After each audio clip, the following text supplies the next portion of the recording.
Au nom du Père, du Fils, du Saint-Esprit, en un seul Dieu. Amen. Bonjour à tous, aujourd'hui nous allons méditer sur la miséricorde. Qu'est-ce que c'est que la miséricorde et pour qui est-elle? Avez-vous déjà pensé qu'une faute était trop grave, que vous n'étiez pas à la hauteur, ou même que vous ne méritiez pas la miséricorde de Dieu, alors qu'il s'agit d'un aspect fondamental de sa nature? La miséricorde de Dieu est l'expression la plus pure de son amour pour l'humanité, peu importe nos erreurs, nos fautes ou nos faiblesses. Dieu nous tend toujours la main avec une miséricorde infinie. Le premier verset que nous méditons aujourd'hui est tiré du psaume 103. Il nous est dit « Le Seigneur est compatissant et miséricordieux, lent à la colère et riche en bonté ». Un verset qui nous montre comment Dieu est rempli de compassion. Il ne se précipite pas pour nous juger, au contraire, il est lent à la colère et riche en bonté. Dieu prend le temps de comprendre nos faiblesses et nous offre toujours une chance de revenir à lui. Quand nous tombons dans l'erreur ou dans le péché, il est facile de se sentir rejeté ou de penser que nous avons été trop loin. Mais en effet, ce verset nous rappelle que Dieu est plein de patience et d'amour. Il attend que nous revenions à lui. Dans Luc 6, verset 36, il est écrit « Soyez miséricordieux comme votre Père est miséricordieux ».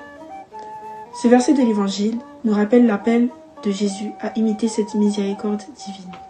L'appel de Jésus à la miséricorde. Dans l'Évangile, Jésus nous appelle à imiter cette miséricorde divine. Si Dieu nous accorde une telle miséricorde, il attend de nous que nous fassions de même pour les autres. Ce verset nous invite à pardonner, à être patient et agir avec bonté, même envers ceux qui nous ont causé du tort. Une transformation du cœur. La miséricorde n'est pas toujours facile, mais en suivant l'exemple de Dieu, nous pouvons transformer notre cœur pour qu'il reflète son amour. Pardonner ceux qui nous ont causé n'est pas toujours simple, mais c'est un moyen de libérer notre propre cœur.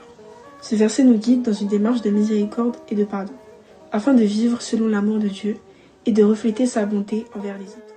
Mais si on le dit plus tôt, le fait qu'on puisse aller à l'église n'est pas déterminé par nos actions. Le fait qu'on soit fidèle, juste ou même de simples pécheurs n'est par la miséricorde de Dieu. Dans le premier livre de Jean, chapitre 1, verset 9, « Si nous confessons nos péchés, il est fidèle et juste pour nous pardonner nos péchés et nous purifier de toute iniquité. » Ce verset nous rappelle la fidélité de Dieu. Si nous nous repentons sincèrement et que nous lui demandons pardon, il nous pardonne sans condition.